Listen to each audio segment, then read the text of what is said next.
Kilala niyo ba kung sino yan? Hindi. Ako yan, tapos ito yung bestie ko. Ayan, ayan ako, tapos guys, may marami pa ako sasabihin sa inyo. Parang may sumilip daw dun na sa may taas.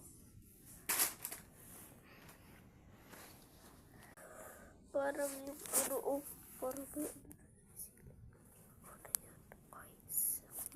ito yung bestie ko, siya yun, wait lang. Siya yun, at ako naman, grabe yun guys. Yun, oh my god. Teacher.